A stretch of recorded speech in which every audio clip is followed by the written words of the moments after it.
Hello friends, मैं नीता भास्कर आप सभी लोगों का अपने यूट्यूब चैनल पर स्वागत करती हूं। और हिस्ट्री में मैंने 10 क्वेश्चन लिए हैं और आशा करती हूं वीडियो आपको जरूर पसंद आएगी। सारे क्वेश्चन जरूर देखें और वीडियो पसंद आए तो लाइक शेयर कमेंट बिल्कुल जरूर करा करिए।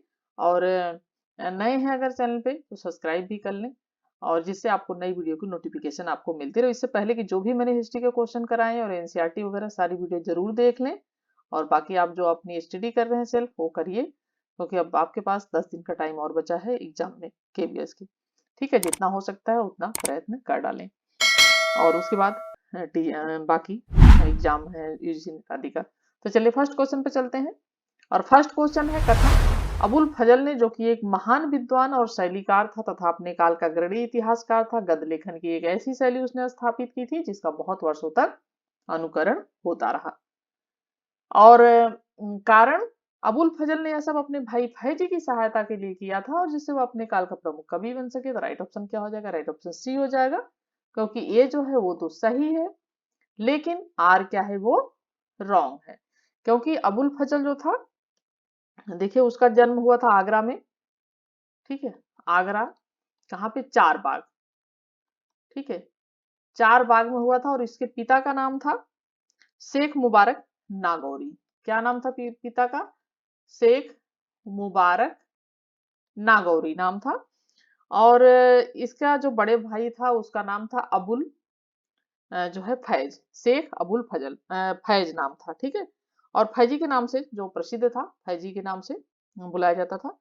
और उसकी अनेक रचनाओं में अबुल फजल जो था उसकी रचनाओं में उच्च कोटि का जैसा कि लेखक था। अकबरनामा आईने अकबरी बहुत प्रसिद्ध है, और अकबरनामा सुप्रसिद्ध रचना और इसी ग्रंथ का तीसरा भाग है आईने अकबरी। और ठीक है, तो ये सब बहुत विख्यात हैं। और इनको अच्छी तरीके से अगर आप डिटेल में हैं तो आप एनसीईआरटी जरूर एनसीईआरटी वीडियो देख लें। और अबुल फजल मुगल काल का सर्वप्रथम इतिहासकार है जिसने विस्तार पूर्वक प्रशासन के विभिन्न आंकड़ों को प्रस्तुत किया है। तो राइट ऑप्शन ए है, सही है। लेकिन क्योंकि वो फैजी स्वयं भी एक उच्च कोटि का फैजी भी एक जो है विद्वान था, तो विद्वता से भी परिचित था अबुल फजल, तो उसने उसकी सहायता के लिए ऐसा कुछ नहीं किया था। उसने फैजी को मालिक उस ओसरा की उपाधि भी प्रदान की थी बल्कि। ठीक है, तो इसने उसकी सहायता के लिए नहीं किया था क्योंकि फैजी अपने आप में भी विद्वान था। तो राइट ऑप्शन ऑप्शन सी हो जाएगा। नेक्स्ट है, निम्न में से कौन सा एक युग्म सही सुमेलित नहीं है? अहमद शाह बहमनी, हसरत गेसु दराज, महमूद बेगड़ा, फैजी सरहिंदी, सी है अकबर अब्दुल रहीम खाने खाना, शाहजहां है मोहम्मद जो है मोहम्मद साले। ठीक है, तो हजरत गेसु दराज इनका टाइम कब से कब तक था? 1320 से 1422 तक। ठीक है, डेट इसलिए लिखती हूँ क्योंकि डेट देखिए बहुत इंपॉर्टेंट है, डेट पूछी जाती है तो हम फिर वहीं पे कंफ्यूज जाते हैं। चिश्ती सिलसिले के थे। ठीक है, चिश्ती सिलसिले के ये प्रसिद्ध संत थे और इन्होंने अपने कामकाज का केंद्र कहाँ रखा था? गुलबर्गा। ठीक है, गुलबर्गा। गुलबर्गा कहाँ की राजधानी थी? गुलबर्गा को इन्होंने केंद्र बनाया था, ये बहमनी राज्य की राजधानी थी। ठीक है, तो राइट ऑप्शन ये बिल्कुल सही है। महमूद बेगड़ा, ठीक है, दूसरा है, जो कि 1458 से 1511। ठीक है, महमूद बेगड़ा कब? 1458 से ये 1511। गुजरात का ये शासक था महमूद बेगड़ा। कहाँ का शासक था? गुजरात का। ठीक है, गुजरात का शासक था और फैजी सरहिंदी मुगलकालीन जो है ये इतिहासकार था। ठीक है, फैजी सरहिंदी मुगलकालीन इतिहासकार था और जिसने अकबरनामा नामक ग्रंथ की भी रचना की थी। और इस प्रकार जो है बी है वो ये सुमेलित नहीं है। ठीक है, मोहम्मद बेगड़ा से इसका मतलब नहीं है। राइट ऑप्शन इसीलिए ये है, ये जो सुमेलित नहीं है। अकबर, जैसा कि अकबर के शासनकाल में अब्दुल रहीम खां ये जो है खान खाना थे, और बैरम खां का पुत्र था ये, और जिसे अकबर ने खाने खाना की पदवी दी थी, तो ये राइट ऑप्शन हो जाएगा। और मोहम्मद साले ने शाहजहां के संरक्षण में अमल 16 नामक ग्रंथ लिखा था। कौन सा ये ग्रंथ लिखा था? अमल ए, ठीक है, साले। तो इसलिए ये भी सुमेलित है। तो राइट ऑप्शन बी जो है वो सुमेलित नहीं है। थर्ड क्वेश्चन है, अयोध्या स्थित बाबरी मस्जिद का निर्माण किसने कराया था? बाबर, हुमायूं, निजामुल मुल्क, मीर बाकी। राइट ऑप्शन इसका डी है, मीर बाकी ने कराया था अयोध्या स्थित बाबरी मस्जिद। और ऐसा माना जाता है कि मुगल बादशाह बाबर के सेनापति मीर बाकी ने इसका निर्माण करवाया था और ये उनका सेनापति था बाबर का। फोर्थ क्वेश्चन है, अकबर ने जिस मनसबदारी प्रणाली को लागू किया वह किस देश में से प्रचलित प्रणाली को धार ली गई? अफगानिस्तान, तुर्की, मंगोलिया, फारस। राइट ऑप्शन इसका मंगोलिया हो जाएगा, ऑप्शन सी हो जाएगा। मुगल काल में अपनाई गई जो मनसबदारी प्रथा थी, अकबर ने जो अपनाई थी, वो बताया जाता है कि मंगोल जो था चंगेज, ठीक है, चंगेज खान, तो उसके नेतृत्व में ये मंगोल सेना में जो है सैन्य विभाजन आदि, मंगोल जो वो था चंगेज खान, उसके वो अपनाता था दशमलव प्रणाली, ठीक है, दशमलव प्रणाली, तो उसी का एक रूप है ये जो है मनसबदारी। तो बताते हैं कि वहां से ये प्रथा को अकबर ने लिया था, ठीक है। और ठीक है, तो इसका राइट ऑप्शन है ऑप्शन सी मंगोलिया। नेक्स्ट है, मुगल प्रशासनिक शब्दावली में माल प्रतिनिधित्व करता है? भू राजस्व, वेतन, भत्तों, इनमें से कोई नहीं। राइट ऑप्शन हो जाएगा ऑप्शन ए भू राजस्व, ठीक है। माल जो है किसको करता है? भू राजस्व प्रणाली से ये संबंधित है, ठीक है। नेक्स्ट क्वेश्चन, शेर शाह के द्वारा भू राजस्व प्रबंधन में लागू किए सुधारों के परिपेक्ष में निम्नलिखित कथनों को सुधार कीजिए। 1 पॉइंट है, भू राजस्व का निर्धारण बोई गई फसल की भूमि के मापन के आधार पर किया जाता था तथा किसान को भुगतान केवल नगद रूप में ही करना होता था।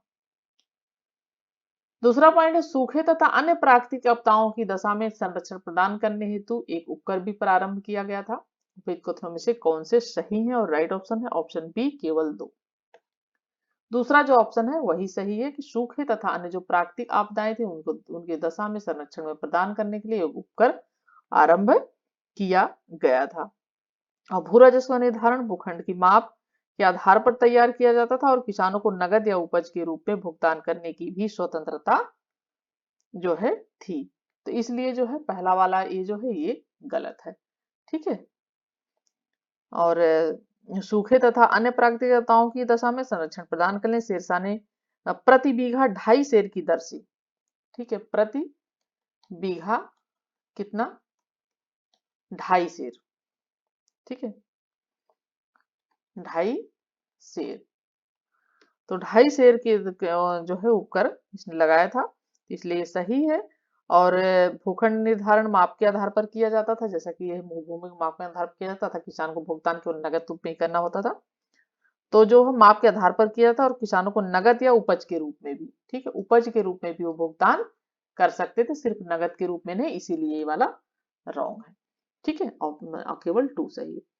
चलिए 7 क्वेश्चन है, शेरशाह सूरी के शासनकाल के संदर्भ में निम्न के कथनों पर विचार कीजिए।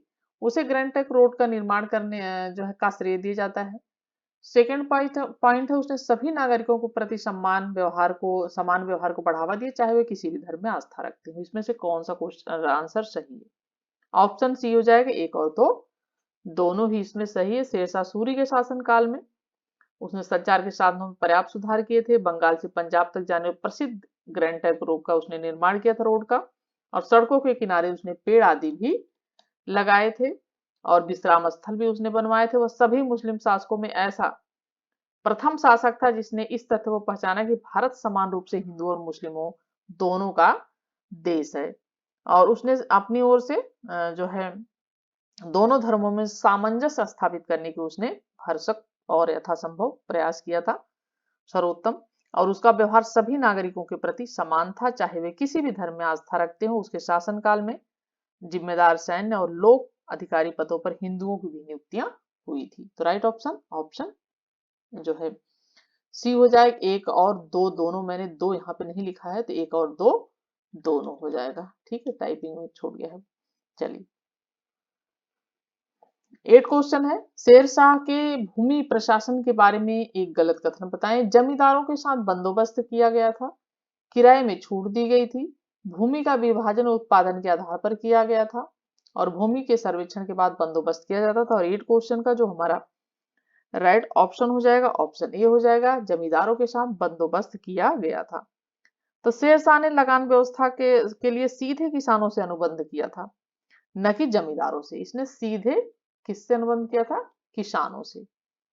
ठीक है, तो जमींदारों के साथ इसने बंदोबस्त नहीं किया था, किसानों के साथ इसने अनुबंध सीधे किया था। ठीक, इसीलिए ये गलत है और बाकी सारी चीजें इसमें सही है। नेक्स्ट है, शेरशाह के अंतर्गत गुप्तचर विभाग का शीर्ष अधिकारी कौन था? इंपॉर्टेंट क्वेश्चन है, इस तरीके के क्वेश्चन हमेशा पूछे जाते हैं। देखिए, आरिज मुमालिक था, बरीद मुमालिक था, दाबीर खास था या सिकदार सिकदरान था? राइट ऑप्शन क्या हो जाएगा? ऑप्शन बी हो जाएगा, बरीद मुमालिक। तो शेरशाह के अंतर्गत गुप्तचर विभाग का जो शीर्ष अधिकारी होता था वो कौन होता था? वो होता था बरीद मुमालिक। ठीक है, और जैसा कि शेरशाह ने शासन व्यवस्था में सुचारू रूप से चलाने के लिए विभिन्न पदाधिकारियों की नियुक्ति की थी और प्रशासनिक इसने विभागों की भी स्थापना की थी, जिसके अंतर्गत दीवाने आरिज और दीवाने बरीद और सिकदार सिकदारान थे। दीवाने आरिज इस विभाग का प्रधान आरिज मुमालिक होता था। किस विभाग का? दीवान आरिज। ठीक है, इसका कौन होता था? आरिज मुमालिक होता था। और इस विभाग का जो प्रधान था, सैनिक प्रधान विभाग का वो प्रधान होता था। किसका प्रधान होता था? सैनिक विभाग का। ठीक है, और दीवान बरीद, इस विभाग का प्रमुख जो होता था बरीद मुमालिक होता था। ठीक है, दीवान बरीद, इसका इस विभाग का जो प्रमुख होता था बरीद मुमालिक होता था और राज्य की प्रत्येक घटना पर क्या करता था? वो नजर रखता था। ठीक है, और उसकी सूचना सुल्तान तक पहुंचाता था। ठीक है, उसकी सूचना यानी ये सूचना देता था सुल्तान तक। और सिकदार सिकदारान, यह सरकार यानी जिला का प्रमुख सैनिक अधिकारी होता था। ये सरकार या जिला जो होता था, जिला का प्रमुख ये जो है सैनिक अधिकारी होता था। ठीक है, और दबीर खास सल्तनत काल के अंतर्गत शाही पत्र व्यवहार, ये कौन होता था? शाही जो पत्र व्यवहार होता था। ठीक है, तो शाही पत्र व्यवहार विभाग का प्रधान होता था ये दबीर खास। ठीक है, तो ये सारी इंपॉर्टेंट चीजें हैं। और नेक्स्ट क्वेश्चन देखते हैं और लास्ट क्वेश्चन है, 10th और लास्ट क्वेश्चन। 10th क्वेश्चन है, शेरशाह ने अपनी सैनिक शक्ति किस आधार पर संगठित किया था? जनजातियों के आधार पर, बाबर के अनुसार, सुल्तानों के आधार पर, सामंतवादी पद्धति पर? ठीक है, और राइट ऑप्शन क्या हो जाएगा? ऑप्शन ए हो जाएगा, जनजातियों के आधार पर। कौन सा ऑप्शन? ऑप्शन ए हो जाएगा, जनजातियों के आधार पर। ठीक है, जनजातियों के आधार पर। देखिए, शेरशाह ने अपना जीवन एक नागरिक के रूप में ही प्रारंभ किया था और एक श्रेष्ठ सैनिक संगठन की स्थापना के महत्व को उसने बहुत अच्छी तरीके से समझा था। और अन्य अफगान राजाओं की भांति उसने भी संपूर्ण भारत और अफगानिस्तान से अफगानों को बुलवाया और उसकी योग्यता और स्थिति के अनुसार उन्हें अपने यहाँ इसने नियुक्त किया था। ठीक है, और जो है लेकिन अन्य जातियों के लोग, यहाँ तक कि हिंदू भी उसकी सेना में मौजूद थे और सामंती सेना के ढंग को नापसंद करते हुए उसने अलाउद्दीन खिलजी द्वारा प्रारंभ अस्थायी सेना रखने की नीति अपनाई थी और उसने सेना में प्रयुक्त घोड़ों पर दाग प्रथा अपनाया और सैनिकों का हुलिया भी रजिस्टर में लिखा जाता था। तो दाग प्रथा जो होता था वो भी उसने अपनाया था। ठीक है, और हुलिया भी जो है वो लिखा जाता था सैनिकों का। किंतु अफसर और सरदार पहले की भांति जागीरों का लाभ प्राप्त करते थे। तो 10th क्वेश्चन कंप्लीट हुए। आशा करती हूँ वीडियो पसंद आई होगी, आपके लिए हेल्पफुल रही होगी। और वीडियो पसंद आए तो लाइक शेयर कमेंट जरूर करें। चैनल पे नए हैं तो चैनल को सब्सक्राइब जरूर कर लें। नेक्स्ट वीडियो में फिर मिलती हूँ, तब तक के लिए आप सभी लोगों का धन्यवाद। Thank you for watching video.